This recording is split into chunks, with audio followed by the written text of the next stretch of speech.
hear us now? And we'll check. You're just staring at this. Let's get to Oh my Lord God. Can you hear anything now? Can you hear anything now? Yeah. Testing. Wait, so that works now? Yeah. Okay, you forgot to turn the thing back to the multi-output thing. Remember? So it has to be on the multi-output Yes. thing every time. Yes. Unless we wanted to do no computer audio. Okay, this is dumb. Yeah. Ladies and gentlemen, I apologize. You know what? Right, let's TO because this is because of Max. That's all it is. Oh my God. Okay, so we're back over here. Sorry, ladies and gentlemen. We had a little technical difficulty. You know what? More volume? Oh shoot. Hold on. You're low volume. Turn your mic up. You guys, are you like me and you look forward to the day that everything just works? It just works. Yeah. I do. Okay. Can you Actually, we both need to be turned up just a little bit then. Okay, so that's an OBS. I'm cranked on mine, I can yeah. do that. I cannot do that. We are maxed out in OBS. Hello from Albania. Wow. So if we're maxed out in OBS, what do we do? Just turn the gain on the input. On both of us? Just a little bit. Just a little bit. We'll do it. You. Yeah, a little bit on me, a little bit on you. Me. Audio, test, audio, test, test. Okay. So this should be working now. Yeah, that should be better, guys. Okay. Let us know. Let us know. Yes, guys, let us know if the audio is good. We will have a show today, and it will be good. Okay, here's what we're gonna do. I see this was just us chitty chatting anyway, so we're okay here. Whoo! Here's what we're gonna do, because we're trying to do this as a podcast now, ladies and gentlemen. So Let's is this? do it this way so we can get because I've got it cranked on mine. So what we're gonna do now that we have this is turn. 1 second, guys. Yeah, we just want to make sure because like the volume here is good. We're gonna. That's what it is. What? All right, that should be. Scarlett's at 0. Yep, we'll do this at like do 15. All right. This might get really loud. Bo, we'll have to let you know. Yeah, is that if I'm and that way I'd have to be like The mic is a fist from my mouth. So yeah, there we go. So that's better? Yeah. Dude, the Scarlett looks like it's just capping out now. But it sounds okay? Yes. Okay, so this audio level makes no sense at all. Bo's clapping. Bo's excited. Okay. Yeah. My God. It only took us a minute this time. What a shit show from the get-go. Oh my goodness. Okay, so here's what we're gonna do because we're trying to make this into a podcast as well. So here's what we're gonna do. I'm just gonna do an intro so that we can just restart this. Everybody's brain can just. Let's just pretend like. Let's pretend. I'm not gonna play the intro again. By the way, guys in the chat, let us know what you guys thought about our little 5-minute screen of the intro. All right, we're gonna pretend like nothing happened. Okay, let's all take a. And this time you don't have to be as close with this because it's not as hot. Okay.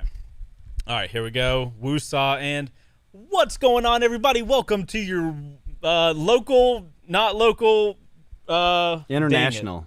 International. I did such a good job with the intro the first time, and there's no audio. I'm mad now. The whole streams, I'm going to be mad. Let's talk about Harley or something. I'm just kidding. Just kidding. No. All right. What's going on, guys? Welcome to episode 2 of Live on Two Wheels, your weekly live motorcycle show talking about motorcycle stuff, other things like that here on the internet. I'm Chaseontwowheels. This guy is Bo. Hey, guys. And we're going to try our bestest to make sure that this stream goes as fluidly as possible. It is, never without issue. Am I right? I'm actually pretty excited about this one because we Why got are it fixed. you so excited? Because about we got this it fixed episode, really Bo? quickly, and now we know that everything else works. It's just the other. We just have to remember to switch the inputs. Right. Okay. So I am happy about that. But you know what? Let's actually get to the show. The last episode, our first episode, we spent like the first 25 minutes doing literally nothing but fixing things. So, all right. So now we have more time to talk to you guys. Now we have more time to talk to you guys. So I'm gonna pull our show sheet up, Bo, because we got stuff to talk about. Yeah. So, guys, if you're not familiar, this show, we are going to spend the first half of the show talking about some articles that we found on the internet, motorcycle related, of course.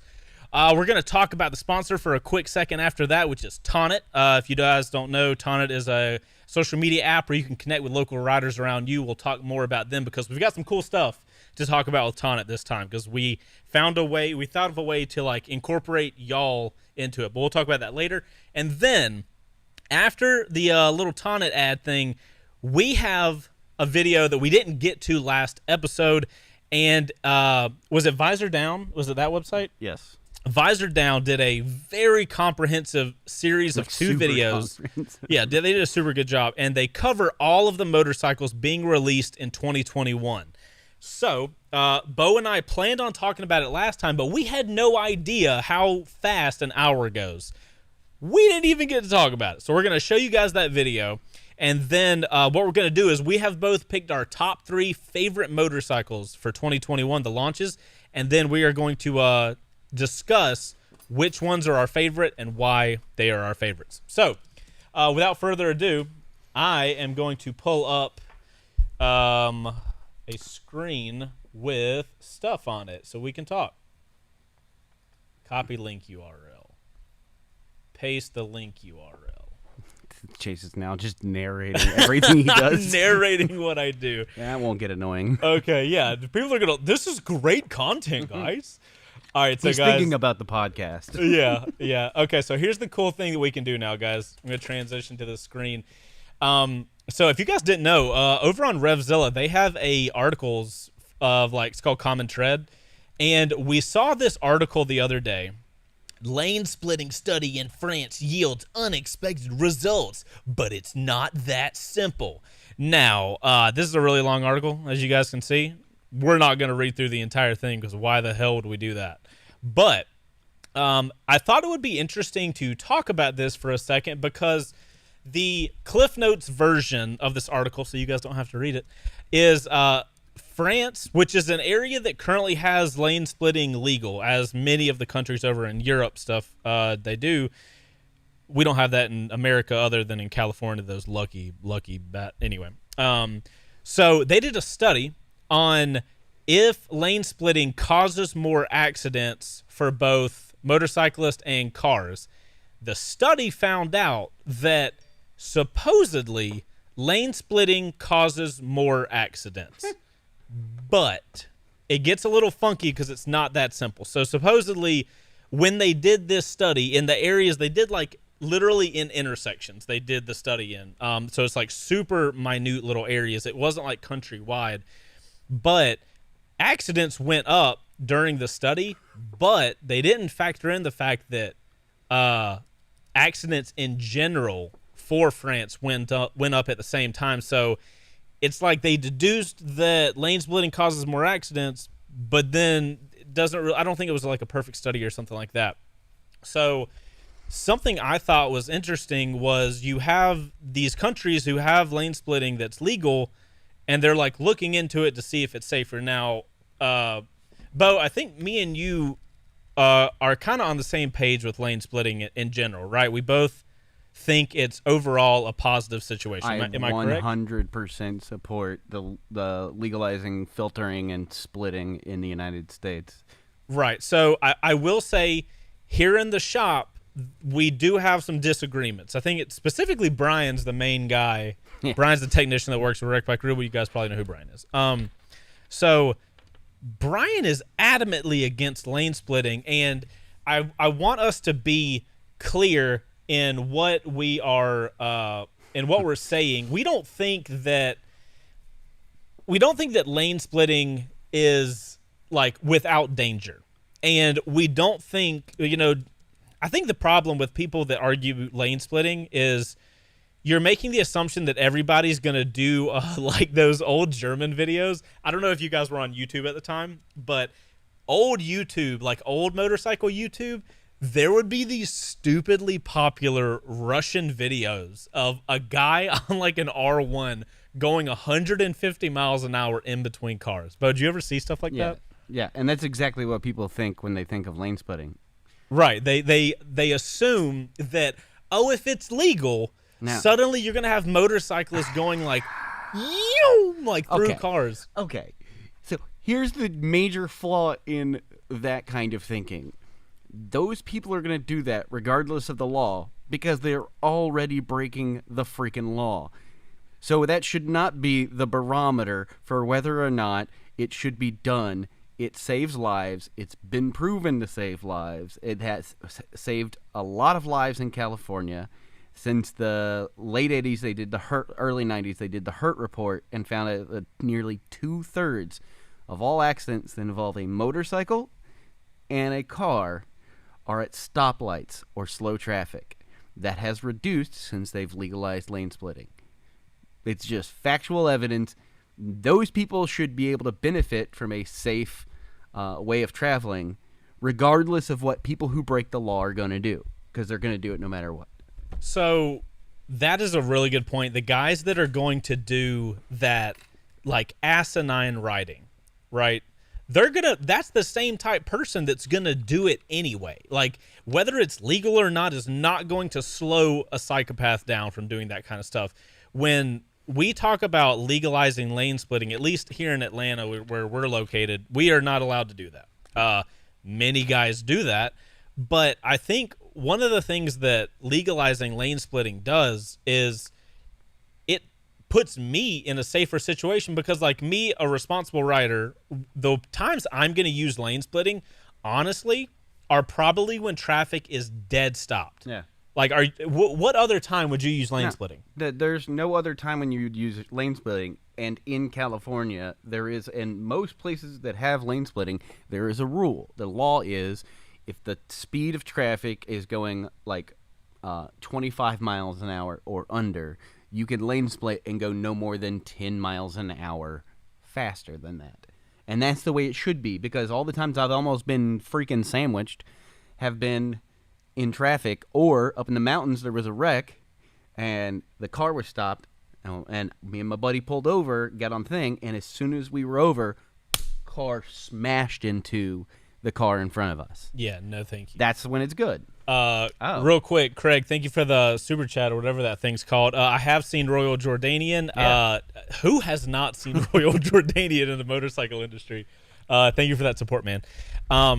So yeah, like that makes total sense. 25 and under, because like, dude, car people are idiots. There is no way, if we were moving at any sort of speed, for one, if the car is moving, then I probably don't need to lane split anyway, right? Yeah. Like, if the only time I'm ever finding myself wanting to lane split in Atlanta is everybody is stopped, and if a car, if it's like stop traffic, you can't go anywhere as a car. Well, then you can do this. So Jason Mitchell brought up a good point, which is traffic filtering, which is the second part of most splitting laws. There is lane splitting, which is in slow to nearly not moving traffic, and then there's filtering, when you get to a red light and the traffic's backed up. We go to the front, and when the light turns green, we're off. What was the first one you said? There's lane splitting and filtering. Oh, okay. So wait. Oh, yeah. So that is a huge difference. Yeah, because your risk of being hit is exponentially higher the slower that traffic is going, because that's when people are less likely to be paying attention. They're focused on what's going on around them, and rear end. Right. So if that's the case, then I don't even know if I need lane splitting. I just want filtering legal. Like, well, I don't need lane splitting. Both of them should be viable, and they are in most other countries. They have some form of this, and it does well because they're teaching the drivers to look out for those things. So it's a two-pronged approach. If drivers aren't being educated to look out for those things, then it doesn't change the danger to motorcycles. But if motorcyclists and drivers of cars are being taught appropriate ways to split and filter and to look out for those things, everybody wins. And I brought this up to Brian, the more people that see that bikes can do this, the more people that are going to be like, maybe I should start riding, and the more people that are going to realize how little they pay attention in a car. It made me a better driver riding on a motorcycle, on the street. Now I consider myself a more aware driver in the car, and I don't zone out. So that's a really good point, and that's something I've talked to Heather about. Heather's my wife, if you don't know. We've had this conversation about you truly become a better car driver when you become a motorcycle rider. I don't know why. I guess it's because as a motorcyclist, you don't get the luxury of just being in a car, bro. You could fall asleep and then you could eventually wake back up and you could be okay. Bro, I've done it. Right. Everybody has had those times where you drive, it's the middle of the night, you got to drive somewhere and you nod off. You cannot do that in a motorcycle. There have been times I get home and I'm just like, how did I make it? I am a danger to society. Right. Dude, so yeah, totally understood. So that can happen in a car. Japay, lane splitting is also looked at in, thanks for the super chat, by the way. Lane splitting is also looked at in terms of population. So interesting. And something that we don't have that most other countries have is a high population of motorcyclists.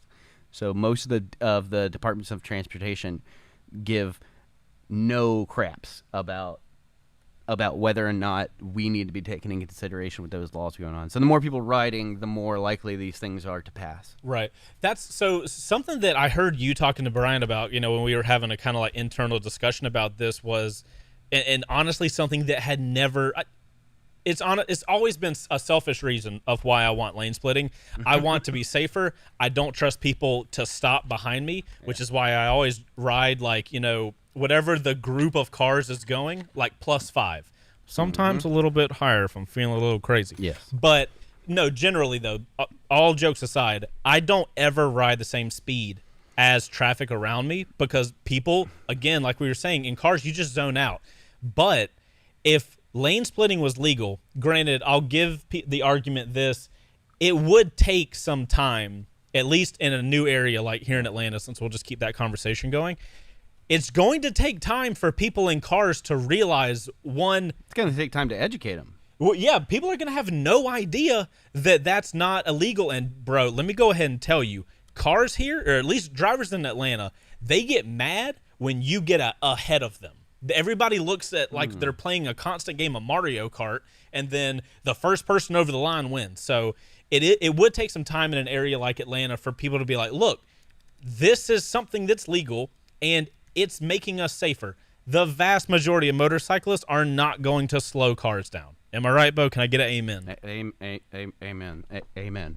Thank you. So that's the thing I don't understand. If you are a car driver and a motorcycle lane splits and gets in front of you, he's like, look, bro, that guy's going to be gone, and you're not going to see him ever again in like 2 seconds. We got 2 super chats there.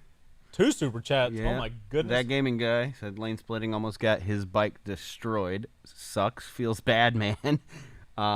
Adam, I don't know much about UK motorcycle laws. He asked, "What's your opinion on the UK motorcycle laws?" That would be a good conversation to have. We should research it one day and have a legit. We should put that in one of the episodes. I do know that they have more like stringent requirements to get a license, at least in vehicles. I would love to have that conversation because, like, if for one, thank you guys for the super chats. Those are super helpful because they're super chats. Hey. Okay, I'm gonna stop. Boo. No, but like I do know, like the Chaseontwowheels channel, it's a worldwide channel, and I do know that when I talk about like first rides a lot, people always bring up, this is a big bike in my country type thing. So I want to educate myself on the UK stuff. So should we put that on the show notes for next week? So we'll put a pin in that one. Yeah, I like the idea of us doing that next week. Do a little research, and then just to keep the ball rolling, like just put a like a overall TLDR on your thoughts on the lane splitting. All right, so to finish that up, I think lane splitting would be very valuable. I understand that it would take time for the community around it to learn that that's okay, but like Bo was arguing outside of this show, lane splitting is going to show more cars, more motorcycles. That's going to make more cars more aware of motorcycles. That's also going to make more car drivers consider becoming motorcyclists. And the more motorcyclists there are, the safer we all get to be.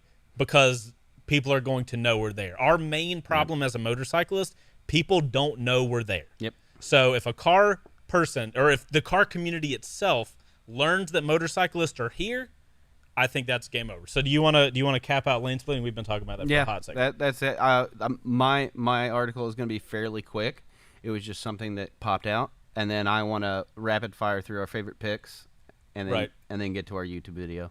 Sweet. Okay, so that's lane splitting. And guys, if you want the article that we're talking about, in the show notes after the show, we'll update everything so you guys can click on this link if you want to watch through the entire article or something like that. So, Bo, I'm going to throw it over to you. What do we got going on? Mine, and it's funny that somebody mentioned it in the chat earlier. I wanted to talk about Buell. I'm going to briefly because it's being rebranded. It's coming back. I'm going to bring you up your article in like 2 seconds. Yep. This is a different rebranding because it's actually going back to the original owner.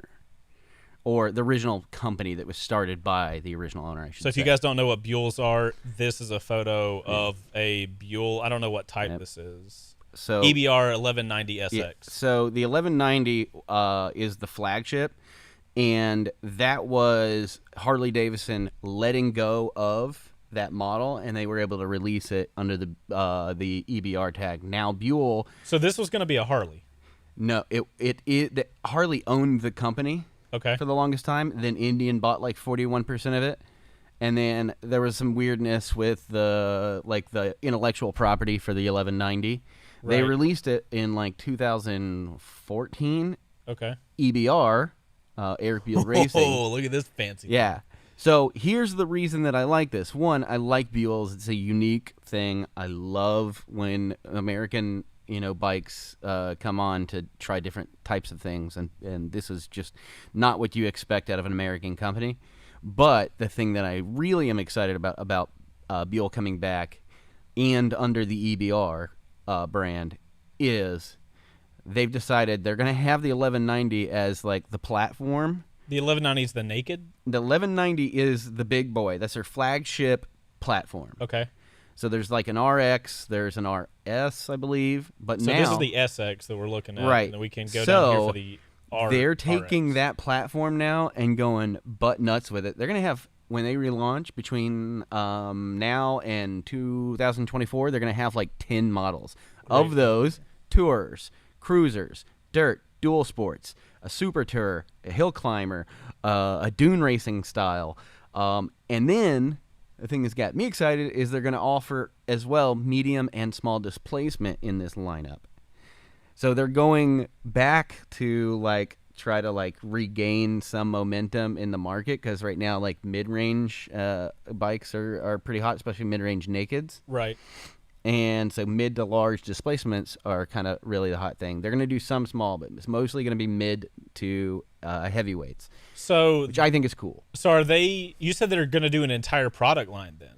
Yeah. We're talking 10 bikes for right now. That's what they have planned is 10 bikes. So I've ridden an EBR before. Yeah. If I remember correctly, it was a subscriber's EBR because these things are so hard to come from. Yeah, man. So. Is the new company going to be Buell? It's going to be Buell, but it's a rebrand of EBR. Eric Buell Racing, right.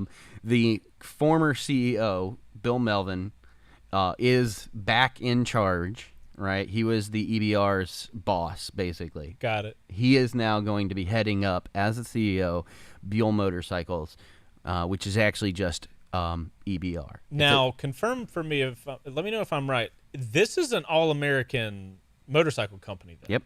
Okay. Yeah. This is interesting. Yep. Super excited. I can't wait to see what kind of other bikes that they offer. Yeah, this will be... Especially since they're going to go outside of the norm of the 1190 right. and try some new stuff like cruisers and dirt bikes and stuff like that. So I will say, I remember when I started riding, there was a guy in my riding group that had a Buell. Mm-hmm.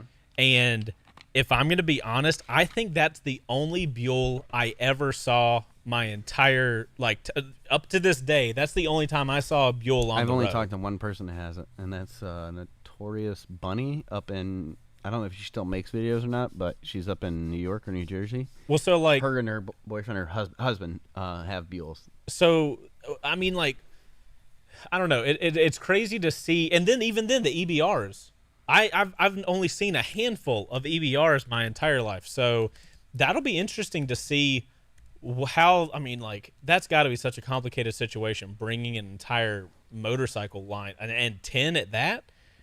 I'm kind of shocked that they're coming in so hard. Yep. Like, why wouldn't you do like the Harley approach, where you bring in a couple bikes, see how they do, bring in a couple more bikes? You know what I mean? Like that. I feel like that would be the move more than. No, I think they're just gonna. You just think they're trying to hit the ground hard or something? Full send, yeah. It's back in the hands of the people who created it. So why not go hard in the paint? Yeah. Go big or go home. Can you imagine? He's probably been sitting back being like, bro, the second I can, I'm going to launch every one of my dream motorcycles for this company. All the bikes. Oh, we want all 10. I've got 10 ideas, and we're making 10 bikes, baby. Well, that's pretty cool. Do they have when's their launch date? I see right now. Between now and 2024? That's when the 10 models are coming. Bro, how so they're going to stage them 10 like that? They're going to stage them throughout the next, 4 years. I like how we're going to stage 10 brand new motorcycles and then release 10 of them in, 3 years? Yep. 3 bikes a year? Yep. Okay. I'll ride the hell out of one if I get the opportunity. Cool. I'm totally down for that. Speaking of bikes. No, okay. No, look, we're at the 30-minute mark. We're going to talk about Tonit for a second. We did good. We're doing okay, boys. We're doing okay. We're actually going to do this correct this time. If you guys don't know, we didn't talk about Tonit until like 45 minutes into the stream last time. Major mess up. So let's talk about Tonit for a second, the sponsor of this show, the last show, and a couple more shows moving forward.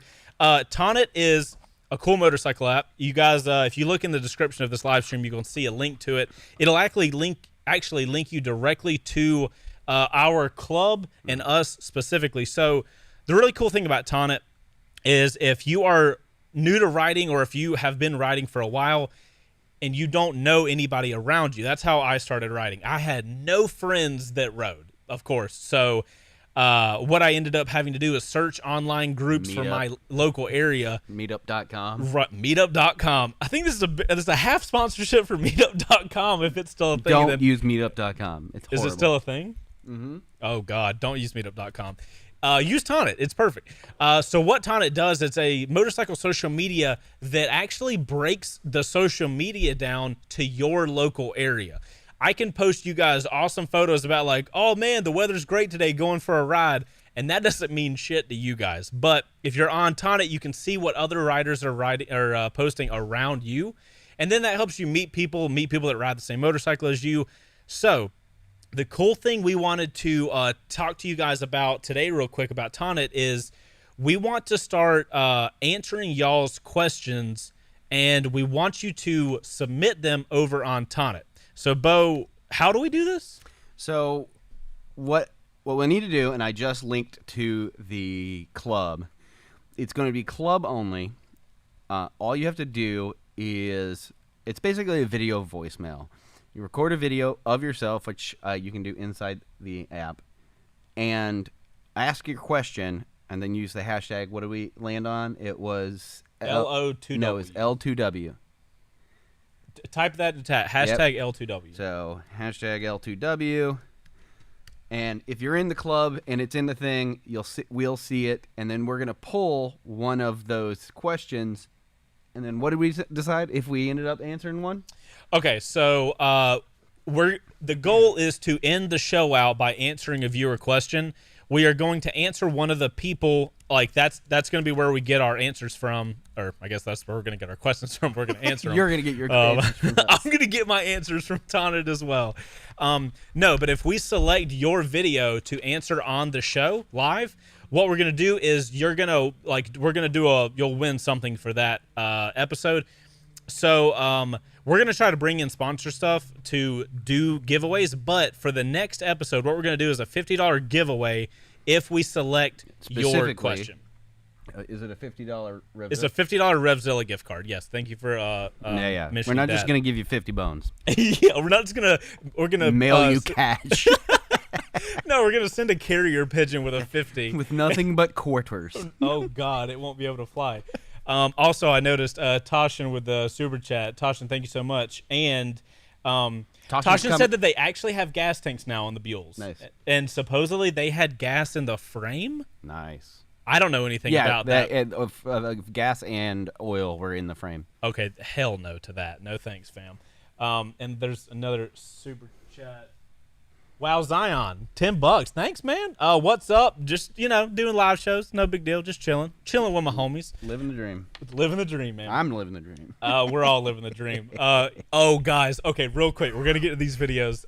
That was it for Tonit. You guys go join our club real quick. Ontwowheels. That's the club name over on Tonit. Links in the description. So before we get to our top picks for the year, so a lot of you guys probably were here on the last show. Hopefully you were. So Bo went out to the FTR launch, the Indian FTR out in Arizona. They asked us to cover it. We did. So video's out now. Video came out yesterday. Y'all, this dude over here did such a good job talking with people over at Indian. I got a text message today.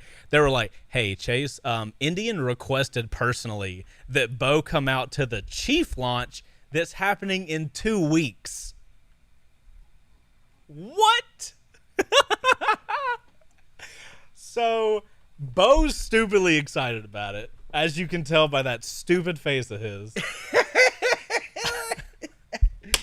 Okay. How excited are you right now to do a Chief launch? Because that's the bike you were talking mad smack about, like good about last time. Oh, yeah. Why did it sound like somebody just came in the shop? Is it? Hello? Get out if you're here. Yeah, so everybody do clap emojis in the chat for Bo. He did such a good job on a press launch that he got asked back by name, which is... Here's hoping I don't screw this up. So I was joking with Bo. I was like, so here's what's going to happen. You built a great relationship in one press launch, and then you're going to ruin it in the next one. If you guys don't know, a Chief, it's called Chief? Yeah. The Chief is a cruiser, which is down Bo's alley, so he knows how to talk about cruisers. So I was like, watch them be like, yeah, we're never having him back after the Chief launch. Anyway, that's super exciting for Bo. I'm very happy that worked out so well for you, and I can't wait to see how that next one goes. Okay, so next up, we have our top 3 picks. From the video from the video from last week, and we'll have this linked in the video in the description for this live stream. 2 great videos he did back to back. Really, yeah, it's a solid set of videos, man. Yeah. Highly recommended if you guys aren't up to date with what bikes are coming out for 2021. So I don't like Bo. Do you want to go back and forth and we each show one motorcycle? Like you pick one, I pick one, and then we just because I only picked 2. Right. Even though you told me to pick 3. I did. I told you multiple times to pick 3, and you were just like, no, So, Bo, tell us what your first favorite bike that you're looking forward to the most. I didn't even have to think about it. For the first time I saw it, the Honda Rebel 1100. Give me 1 second. I'm going to pull it up on screen so the people can see what we're talking about. Yeah. All right. This is the 2021 Rebel 1100. Yeah. Bro, under 10? Brand new? And they have 2 versions. They have a manual and a DCT. Okay, this is Honda. We know they've had this DCT for a hot second, so they're going to put that in the Rebel platform. I think Jess was on one, if I'm not mistaken. Jess is in the chat, too. Her 2 wheels. I believe that she was on one. I love the Honda Rebel. The new Rebels are like what people in the 90s thought bikes in 2020 would look like. It's such a cool looking bike. I love them. I love the style, and the fact that they did a big boy version of it. I'm pretty stoked. So currently, how do they have an 1100 Rebel right now? Nope. What's the biggest Rebel 300 they have? and 500. That's the new one. Oh, so this is a whole new. Now they used to have a big boy way back in the day, right? Way back in the day, in the 80s. But this is like them going like, all right, here's why I like it. because when you bring a new rider in on a small displacement motorcycle, you build a kind of brand relationship. And so, like, Right. that person's like, oh, I love the Honda Rebel because I have such an attachment to it. I've grown up as a rider riding this. I've learned on it. I've taken trips on it. I've met friends on it. Right. And if you can go like right now with my Bolt, I'm having this moment where I love that Bolt, but I wish it had a couple hundred more cc's and one more gear. So I'm at that point now with that bike where I'm like, I need the next step up for it. For people that don't know, the Bolt has five-speed transmission. It's 5-speed transmission, just sub 1,000 cc's.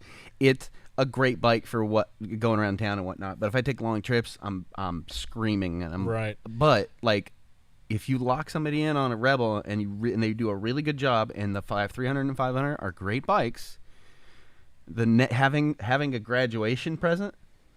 Graduation. You know what I mean? Present. Yeah. It's like, oh, cool. You really like that bike? When you're ready for a new one, well, we've got you covered. It's a bike you already know. It's a brand you already know. Yeah, you're already familiar with the whole thing. Boom. There you go. So, 1,100 more brands need to do this. I will say, as a guy, you guys know I'm not a big cruiser guy. I don't know what it is, but I'm not looking at this bike as a cruiser. I understand that it is, but this doesn't look like a cruiser to me. This looks something that I could actually see myself riding a bike like this.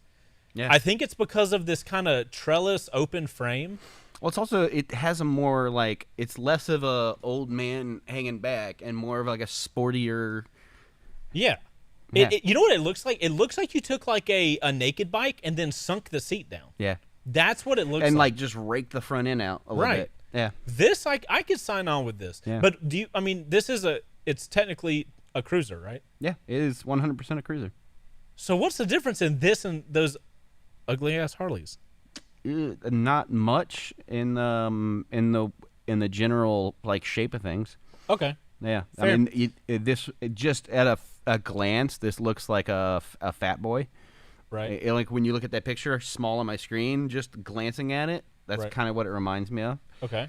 But yeah, not much. But that engine's going to be different because it's a Japanese engine. Right. So it's going to be more smooth, the firing orders can be different. It's definitely the Yamaha does that too. It feels like a Yamaha engine. Right. Yeah. So I am gonna pull up. What was my first one is gonna be a surprise to absolutely nobody. Anybody in the chat want to guess? I'll give you 5 seconds. You guys guess what my favorite bike for 2021 is gonna be. I think I've even talked about this on the channel, how excited I am about this thing. Bo, you can't cheat and give them answers. No. God. Okay, you guys ready for it? Let me put the screen on. This is gonna be the best bike of 2021. Let me just go ahead and let you know. There's gonna be no surprises. The video won't do well, but Chase will be the most excited. It's a V4 Multistrada, ladies and gentlemen. Do you want to know why? Of course you want to know why, because it's gonna be the best motorcycle ever.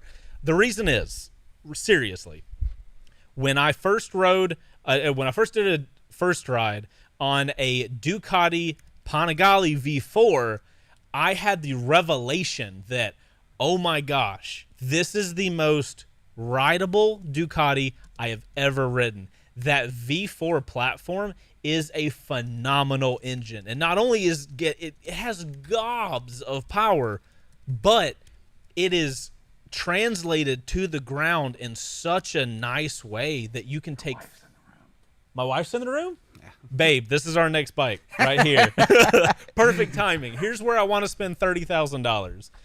Is it 30,000? I imagine it's close. Good googly moogly. Bro, Multistradas don't mess around. They are. That Ducati tax.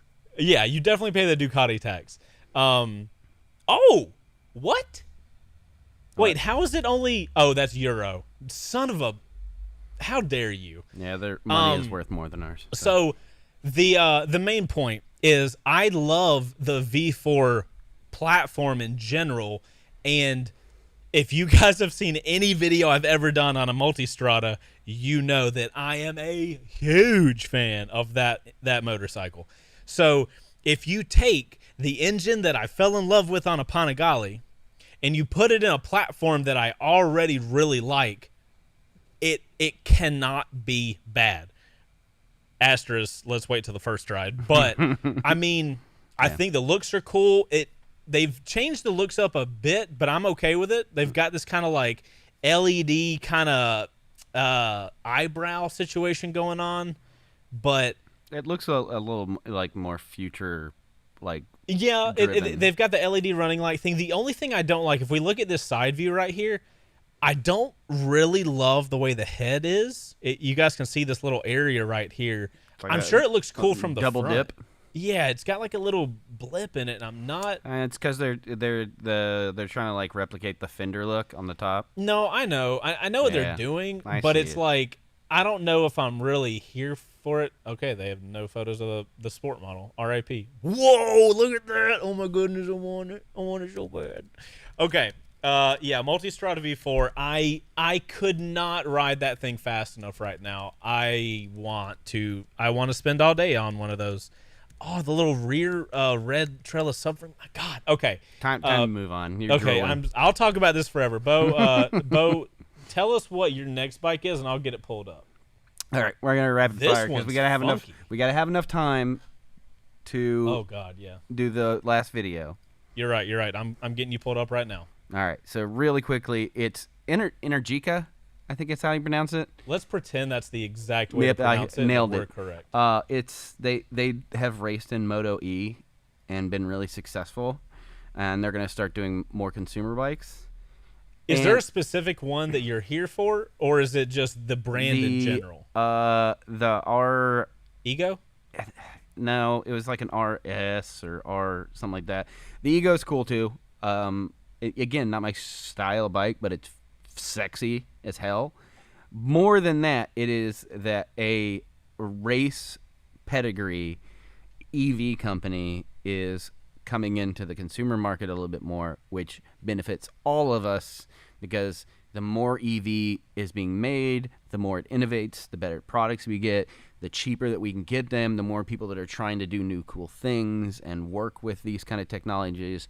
And when you saturate the market, the consumer wins. And that's what I'm excited about. And they have proven themselves in Moto E to do really well. And so I'm happy that they're. I will say, looking at this photo of these three, the middle one I think is Eva Rebelle. The Rebelle. Are they Italian?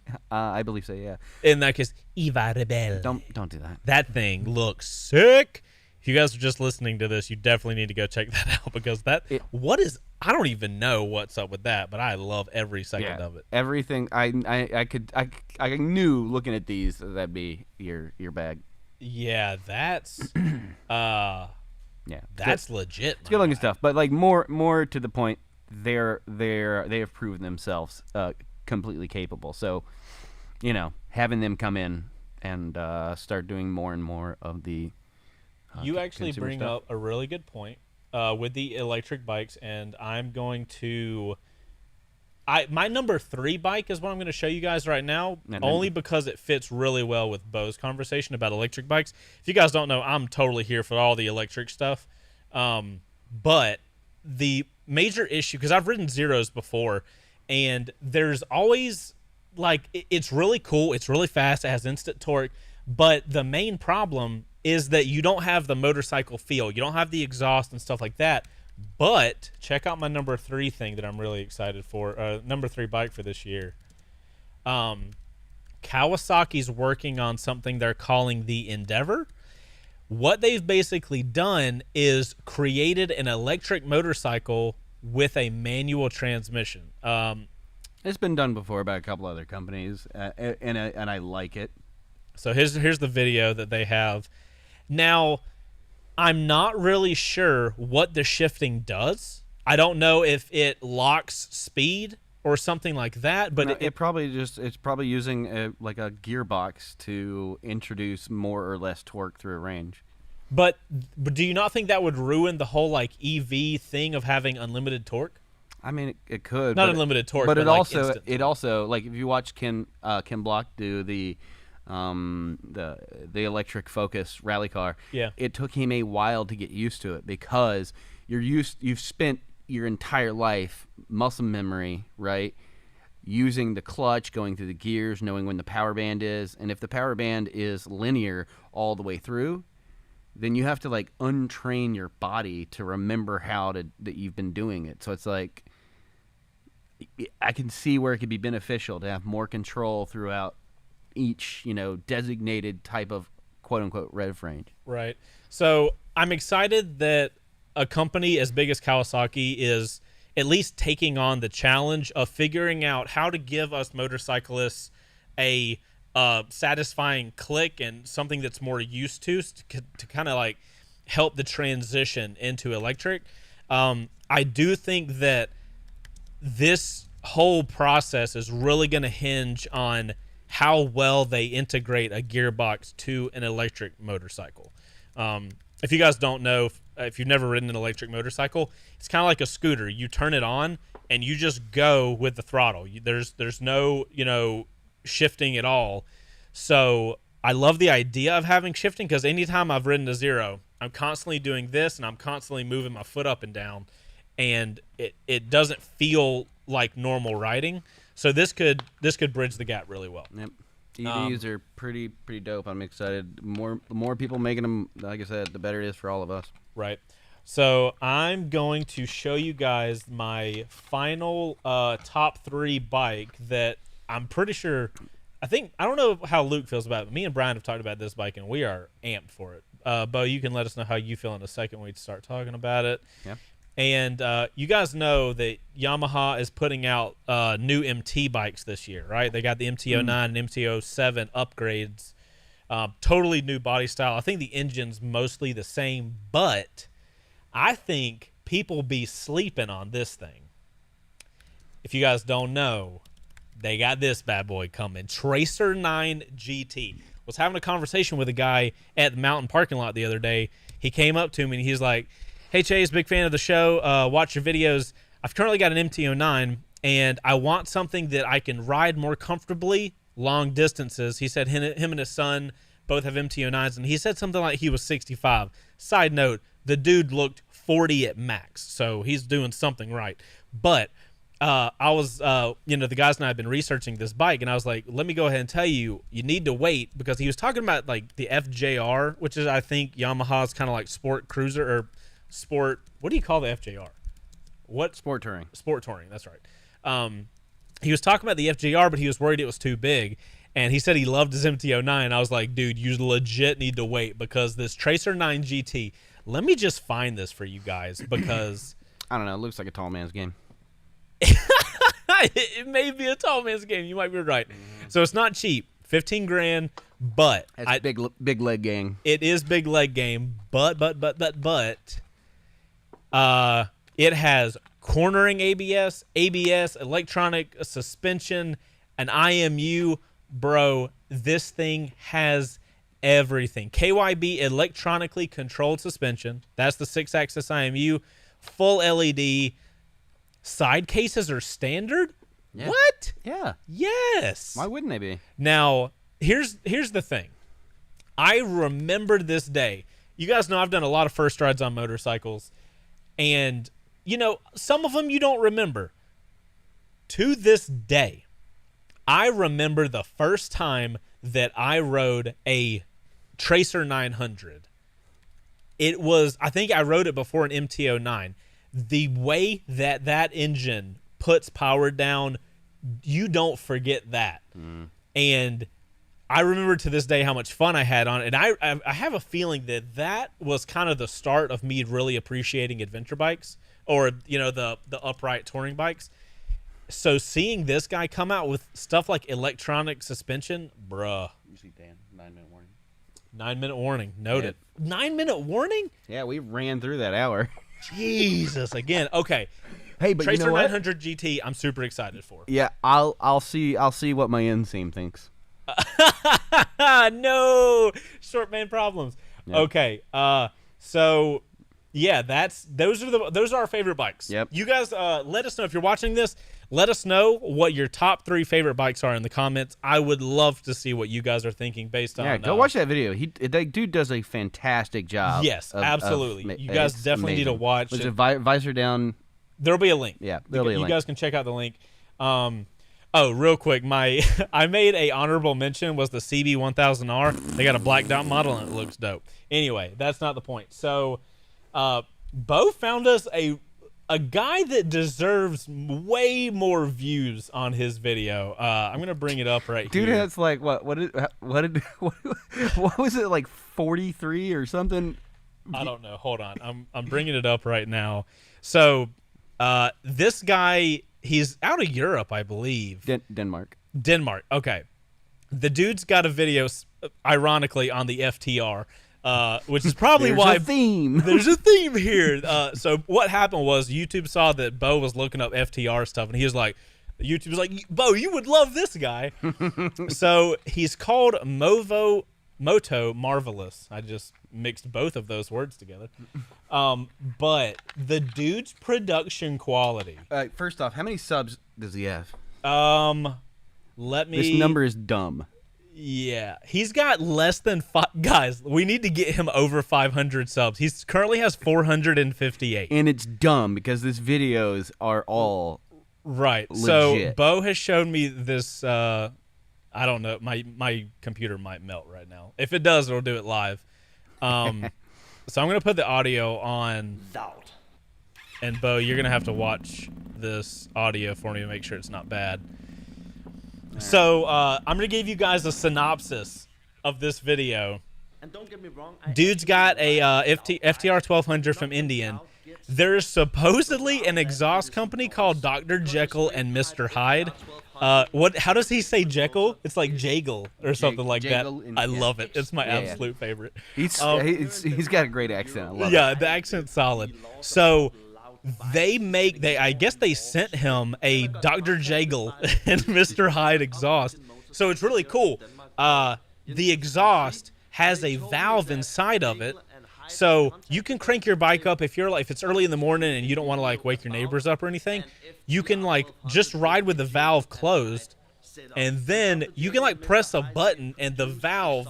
It's on like, the handlebar. Yeah. Oh, so it maps to that. The yeah, valve the button's opens on the up, handlebar. and now you have a stupidly loud exhaust. I want to get to the point where he's actually. So they do that a lot in like race cars, quote unquote, and it will divert it into a shorter pipe, bigger pipe. But I've never seen it like actuated in a motorcycle like that. I've seen people do it like, and you twist it, and like you have a set screw.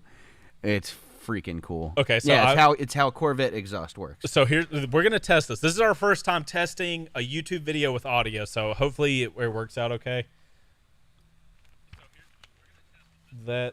Wait, am I playing it right now? I'm not. Let me just close all these other tabs real quick to make sure that I don't like have other audio playing or something. My computer's gonna melt. It's gonna happen. Is your computer frying? I think my computer is about to blow up. I'm trying to close all these other tabs so there's no other audio playing. Okay. Do you hear audio playing? I'm waiting for it to catch up. Oh, okay, gotcha. 1 second, guys. I want to make sure that the audio is okay for this. All right, we're gonna try it. Just go for it. Full send. Boom. sound test.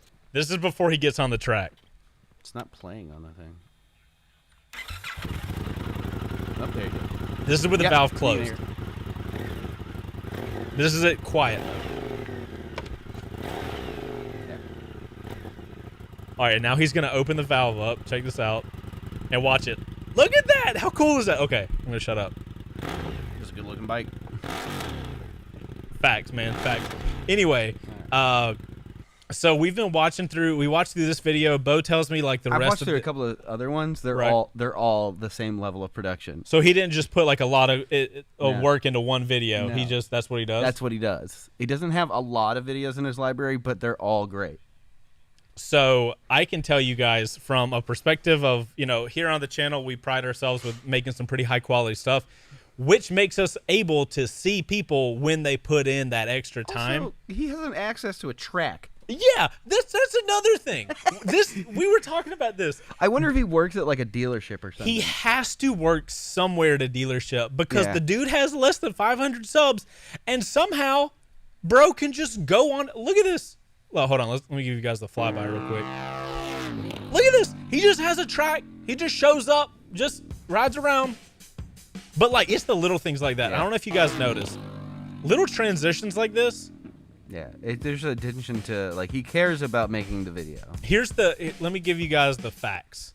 When you see the tiny details done, that's where the time is. Yeah. It does not take a long time to make a good video. It takes an incredibly long time to make a good video where all the details, all the I's are dotted and all the T's are crossed. So watching through this guy's videos, you can tell he cares about making the video. Yeah, he authentically does a really good job. Good. So, yeah, if you guys want to go check him out, we'll have links in the description. This is kind of what we want to do. We want to be able to kind of end the show out showing you guys a cool channel that we came across that we think needs some attention. And this week we think Moto Marvelous, I actually said it correctly this time. Nice. Pretty happy about that. With his Dr. Jekyll and Mr. Hyde video. The way he says Dr. Jekyll is my absolute favorite. But, okay, Bo, we did it. It's 6 o'clock. We did it, brother. It's 6 o'clock. It's 6 o'clock. We did every single thing. We did the sponsorship thing at the right time. We actually talked about everything. We talked about everything. We did it. Guys, high five in the chat. I didn't think it was going to happen. We actually did it. I feel so good. And my God, an hour has never felt shorter. That went real quick. Jesus Christ, fam. You guys can let us know what you think in the chat about anything we talked about. These videos do go live afterwards. I am excited to say that I'm hopeful that next week we will have Heather in the house. She's going to help the production of this because right now, we're going to have Heather in the house because, like, me and Bo, we got a lot going on, and it would be helpful to have somebody there to, like, maybe keep an eye on chat. Like a close eye on chat. So that way me and Bo can focus on the actual content. You know what you should do? What should we do, Bo? We should, one of these episodes, scrap the articles and all that stuff and do a full episode of, like, YouTubers and talking to chat.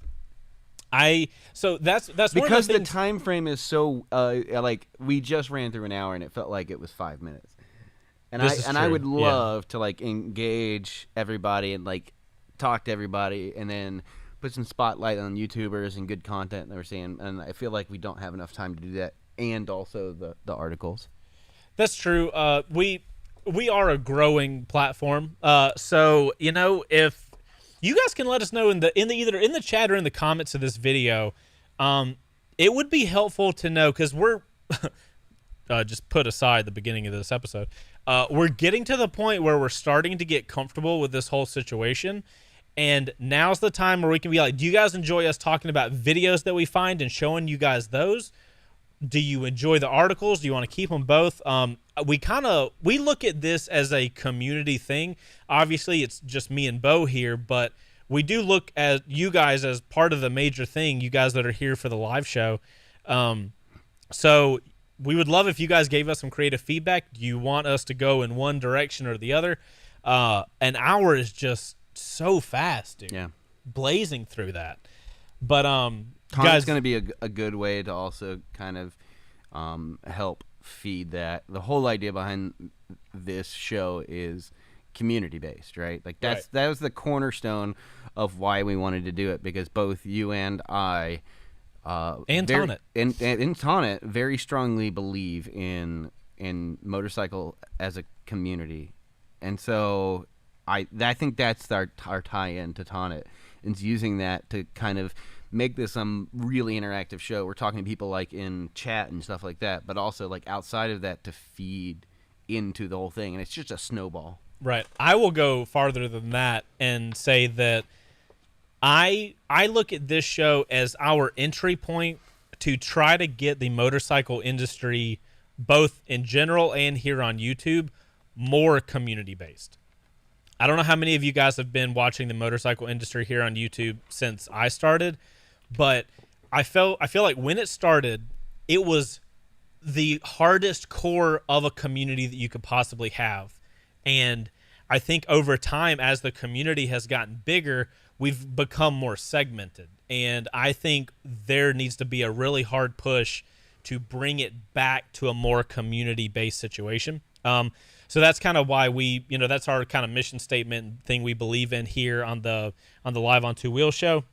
Hopefully you guys think the same thing, and we can kind of build this out to be a far more community-based thing. But that's all for us for this episode, guys. Thank you guys so much for watching it live. If you're listening to it, by the way, that's something else cool.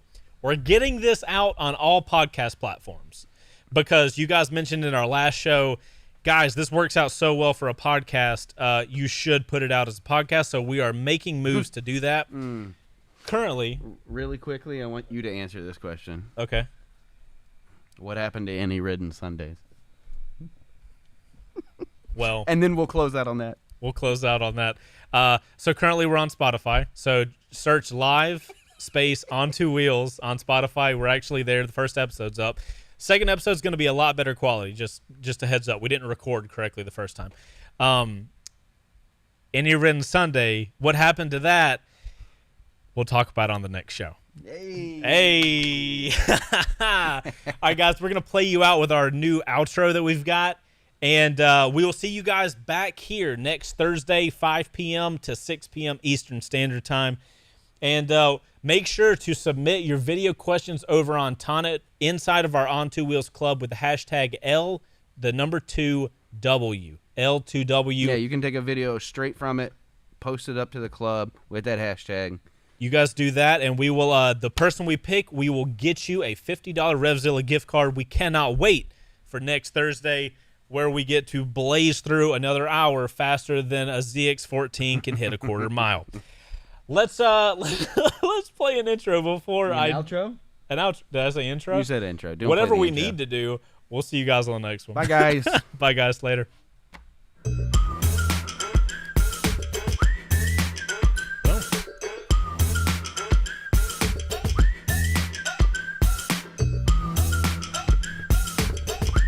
So what is the mic / auxiliary to?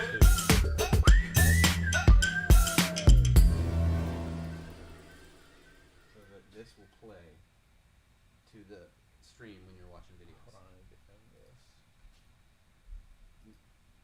No, you end it when you see the thing go. Yeah.